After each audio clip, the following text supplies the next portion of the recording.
স্বামীর চেহারার দিকে তাকিয়ে এটি আয়াত পড়ুন, আপনার স্বামী আপনাকে পাগলের মতো ভালোবাসবে। বর্তমান আমাদের প্রত্যেকটি জায়গায় বিগেস্ট প্রবলেম হচ্ছে হুজুর সংসারে শান্তি নাই, স্বামী স্ত্রীকে দেখতে পারে না, স্ত্রী স্বামীকে দেখতে পারে না।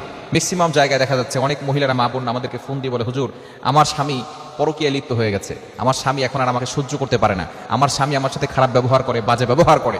যদি আপনি কোরআনের একটি আয়াতের আমল করতে পারেন, অবশ্যই আপনার স্বামী আপনাকে পাগলের মতো ভালোবাসবে। অথবা কোনো স্ত্রী যদি এমন হয়ে যায় সে স্বামীকে ভালো করে স্বামীর সাথে ব্যবহার করে না, স্বামীর সাথে উল্টাপাল্টা কথা বলে, স্বামীর সাথে তর্ক করে, ঝগড়া করে, কথায় কথায় স্বামীকে মানসিকভাবে চাপ দেয় এবং এমন কথা বলে স্বামীর কলিজায় আঘাত লাগে, যদি এরকম হয় তাহলে স্বামী যদি এই আয়াতটি কোনো স্ত্রীর চেহারার দিকে তাকিয়ে পড়তে পারে, আল্লাহ পাক রব্বুল আলামিন ওই স্ত্রীকে স্বামীর বাধ্য করে দিবেন, ওই স্ত্রী স্বামীকে পাগলের মতো ভালোবাসবে। পবিত্র কোরআনুল কারীমের ভিতরে আল্লাহ তাআলা সব কিছু দিয়েছেন। আল্লাহ পাক রব্বুল আলামিন নিজে বলে দিয়েছেন 7 নম্বর পারার 11 নম্বর পৃষ্ঠার 7 নম্বর লাইন, সূরাতুল আনআমের 38 38 নম্বর আয়াতে আল্লাহ বলছেন, মা ফাররাতনা ফিল কিতাবি মিন শাই, I have not left anything in the Quran. আমি কোরআনে কোনো কিছু বাকি রাখি নাই, বলেন সুবহানাল্লাহ। আল্লাহ তাআলা এই কোরআনে সব কিছু দিয়েছেন, এভরিথিং, যা কিছু লাগবে সব কিছু আল্লাহ তাআলা এই কোরআনের ভিতরে দিয়ে দিয়েছেন। অনেক স্ত্রী আছে যে স্বামীকে বাধ্য করতে চাচ্ছেন, এই কোরআনের আয়াতটি পড়বেন। প্রথমে আপনি 3 বার দুরূদ শরীফ পড়বেন, দুরূদ শরীফ 3 বার পড়বেন। দুরূদের ভিতরে সর্বশ্রেষ্ঠ দুরূদ হচ্ছে দুরূদ ইব্রাহিম, যেটা নামাজের ভিতরে পড়ি, এই দুরূদটি পড়বেন।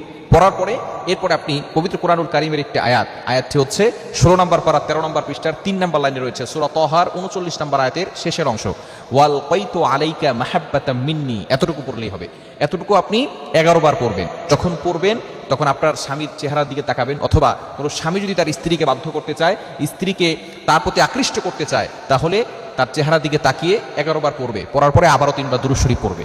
পড়ার পরে এই যে 11 বার যে পড়বে, এই পড়ার সময় তার স্বামীর কথা স্মরণ করবে এবং স্বামীর চেহারার দিকে তাকিয়ে পড়বে এবং দূর থেকে হলেও একটু ফু দিবে। ইনশাআল্লাহ যাকে বাধ্য করতে চাচ্ছে, আকৃষ্ট করতে চাচ্ছে, সে তার প্রতি আকৃষ্ট হবে এবং তাকে পাগলের মতো ভালোবাসা শুরু করবে। মনে রাখবেন, স্বামী স্ত্রীর মধ্যে যে সম্পর্ক, নবীজি সাল্লাল্লাহু আলাইহি ওয়াসাল্লাম জানিয়ে দিয়েছেন, লাম তারালিল মুতাহাব্বিনা মিসলা নিকাহ, এরকম মধুর সম্পর্ক আমি অন্য কোথাও দেখি নাই, এই মধুর ভালোবাসা আমি অন্য কোথাও দেখি নাই।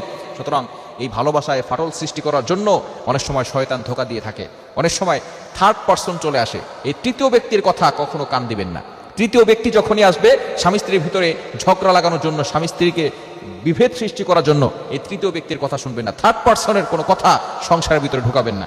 এবং সংসারের ভিতরে সুখ শান্তির জন্য আরো একটি দোয়ার আমল করবেন, সেটা হচ্ছে সূরা ফুরকানের 74 নম্বর আয়াত, 19 নম্বর পারার 5 নম্বর পৃষ্ঠার 5-6 নম্বর লাইনে রয়েছে। সূরা ফুরকানের 74 নম্বর আয়াতটা বেশি বেশি পড়বেন। রব্বানা হাব লানা মিন আজওয়াজিনা ওয়া যুররিয়াতিনা কুররাতা আয়ুন ওয়াজআলনা লিল মুত্তাকিনা ইমামা।